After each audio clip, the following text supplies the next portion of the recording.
My name is Sophie, and I am 30 years old. I come from a small town in England. The town is quiet, and everyone knows each other. I worked in a factory for many years. My job was to sew clothes. The machines made loud noises, and the fabric had a special smell. The work was not exciting, but I was good at it. It gave me money to live. One day, the factory manager called us to a meeting. His face looked serious, and he spoke slowly. He said the factory was closing. My job was gone, and I felt very sad. It was like my heart was heavy. I went back to my small apartment. The walls were old, and the furniture was worn out. I stayed inside for many weeks. I watched TV, but the shows were boring. I ate bread with butter and drank tea. I looked out the window at the rain. My life felt empty, and I had no plans. I missed my work and my friends at the factory. I missed the feeling of being busy. Without my job, I didn't know what to do. One morning, I stood in front of my mirror. My face looked tired, and my eyes were not bright. I thought, this is not me. I want to be happy again. I remembered my dreams from when I was young. I loved talking to people and making them smile. I wanted to help others, but I was shy. I didn't have special skills, just a kind heart. I decided I needed a new life. I started to read books from the library. The books told stories about different places. One book had a picture of Boston, a city in America. The city looked big and full of life. The buildings were tall, and the streets were busy. I read that many people from other countries go to Boston. They need help to start their new lives. The idea of helping them made me excited. It was a big thought, and it scared me. But it also made me feel alive. My apartment in England felt small and sad. The memories of my old life were everywhere. I wanted to leave them behind. I sat at my desk and opened my laptop. I looked for plane tickets to Boston. The city was far away, across the ocean. My hands shook, and my heart beat fast. I found a ticket for next month. I took a deep breath and clicked buy. I had one suitcase to pack. I put in my favorite clothes and some books. I added a photo of my family smiling together.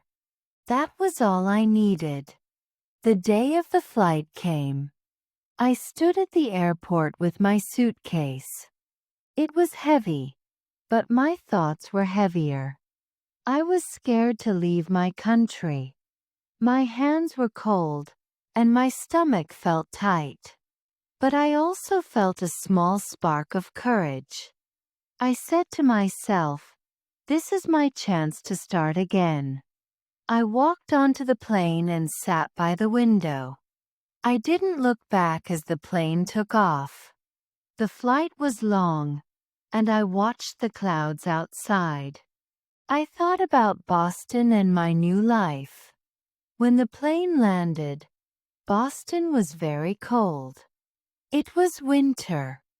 I wore my coat and got into a taxi. The city was bright with lights. There were many cars and tall buildings. Everything looked new and different from my town. I rented a small room near the subway. My room had a bed, a table, and a window. I could see big buildings outside.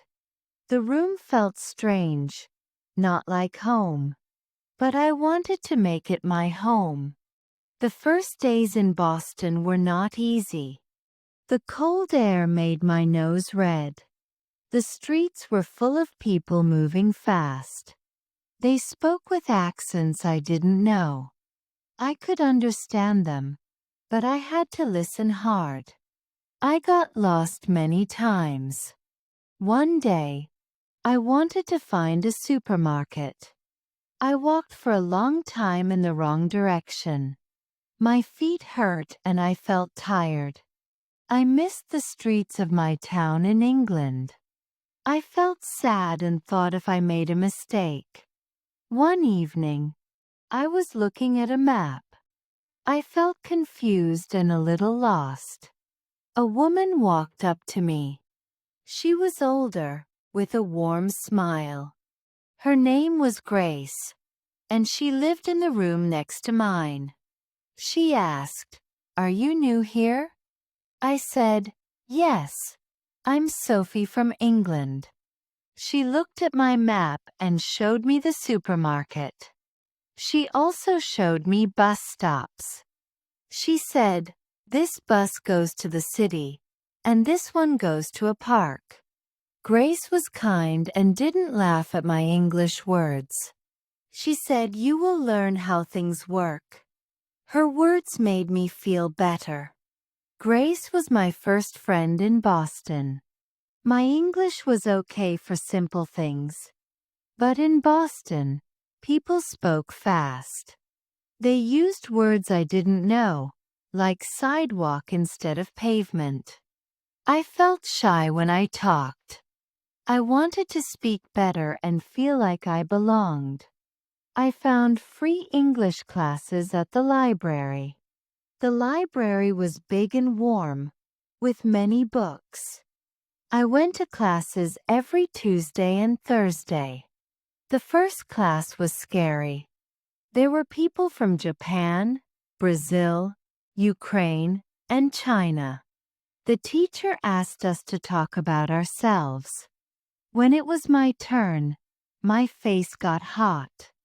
I forgot some words and felt nervous. I wanted to leave, but I stayed. I saw other people make mistakes too. It made me feel less alone. In the class, I met a woman named Emma. She was from Poland and had a friendly laugh. We sat together and talked after class. We walked to the subway and practiced English. We talked about easy things, like food or the weather. Emma said, "I ate eggs today." I said, "It's very cold outside." We laughed when we said words wrong. Emma helped me feel braver. We became good friends, and I didn't feel so shy. My money was getting low. I needed a job to pay for things. I still wanted to help people. One day, I saw a paper at the library. It said the community center needed a desk worker. I went to the center, and it was a happy place. Children played, and adults talked in different languages. I met the manager, Claire. She had short gray hair and a kind voice. I told her I was new and wanted to help. She said, "Your English is clear, Sophie." I got the job and started the next week. At the community center, I worked at the front desk. I said, "Hello, how can I help you?" to everyone. I smiled and gave directions to classes. I said, "The English class is in room 205. I answered phone calls and helped with small tasks. People liked my English accent. They asked, "Where are you from?" I said, "I'm from England." They smiled and said, "Welcome to Boston." One day, an old man said, "You are very helpful." His words made me happy. I felt like I was doing something good. I thought about other jobs, like working in a cafe. I could serve coffee and talk to people. Or I could walk dogs in the park. But the community center was the best place for me. To get better at English, I used an app called Duolingo. I learned new words every morning with my tea. I also watched videos from BBC Learning English. They helped me understand how to speak better. This routine made my days feel good. The community center job was only part-time. I needed more money to live in Boston. Emma told me about online jobs. I looked at websites called Upwork and Fiverr. On Upwork, I did small tasks, like writing emails. I also checked grammar for short texts. On Fiverr, I recorded my voice for videos. People wanted my British accent for phone messages. These jobs were fun, and I earned extra money. They also helped my English get stronger. On weekends, I wanted to meet more people. I found a club that read books and walked in the park. We met every Saturday and talked about stories. I met David, who was a student. I also met Maria, who was a retired teacher. We walked and shared stories about our lives. David said, "I came to study in Boston." I said, "I came for a new start." These friends made me feel like I belonged. One day at the community center, I saw a woman named Ms. Chen. She helped new people from other countries. She helped them with forms and finding jobs. She listened to them and made them smile. I watched her and thought, I want to do that. Helping people like Ms. Chen became my new dream. It felt clear and important. I looked online and found a course on Coursera. It was about helping people and learning about different cultures. The course cost money, but I had saved from my online jobs. I studied every evening after work. I learned how to listen and help people from many places. After 3 months, I finished the course. I got a certificate and put it on my wall. I felt very proud of my hard work. Claire, my manager, saw my certificate. She said, "Sophie, this is wonderful." She gave me more work at the center. I helped plan events and talk to more people. I also started teaching English online with a website called Preply. I helped students from Spain, Italy, and Brazil. I taught them how to say words like schedule the American way. Teaching made me better at explaining things. One day, a woman came to the community center. Her name was Elena, and she was from South America. She looked nervous and held some papers.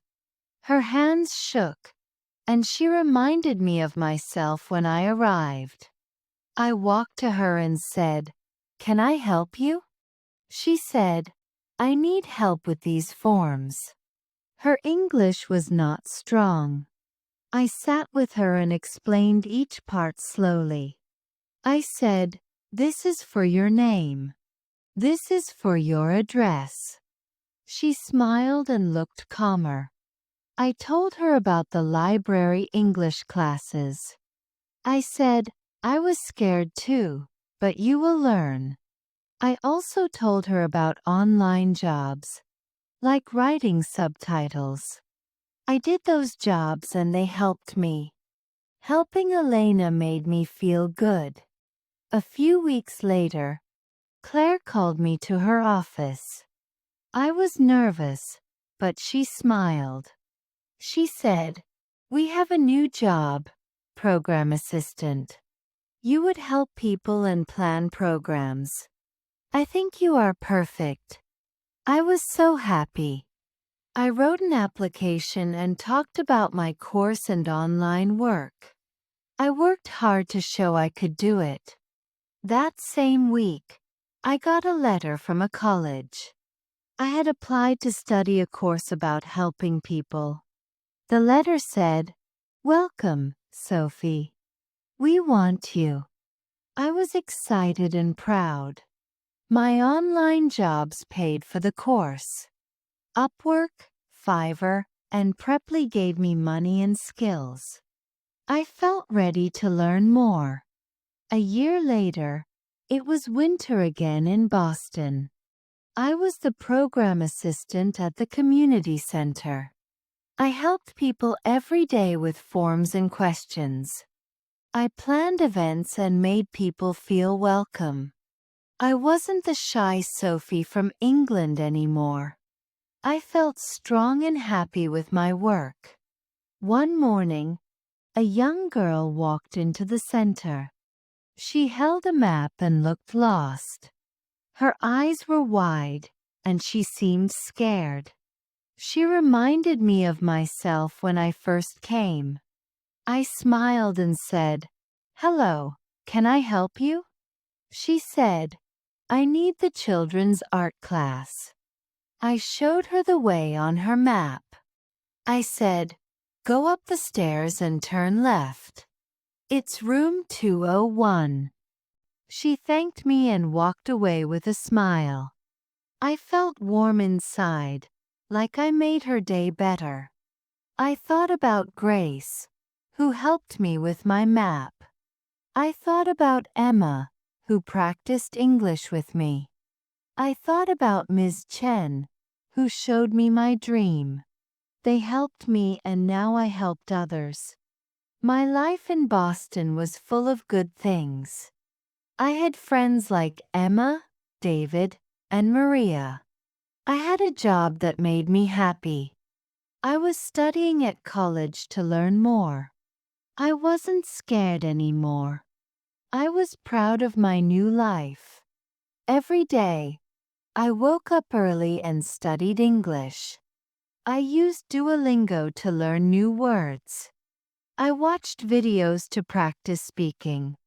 At the community center, I talked to many people.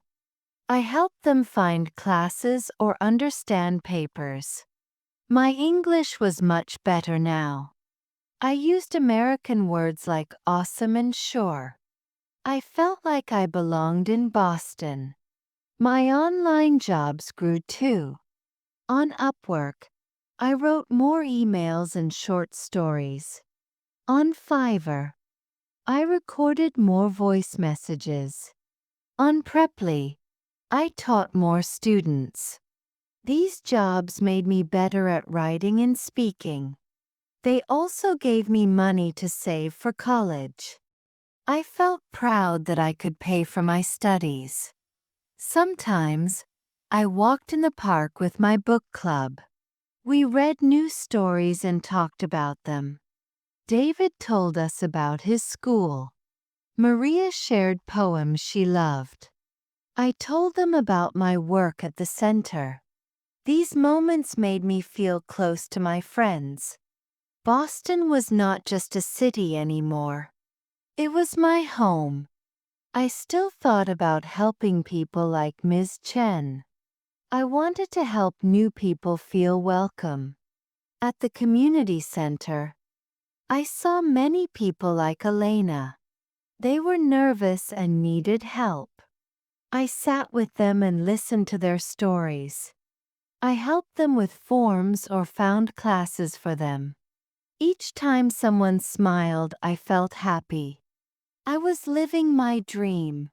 One day, I helped a man find a job class. He said, "Thank you, Sophie. You are kind." His words stayed with me. I remembered how scared I was when I arrived. Now I was the one helping others. I felt strong and sure of myself.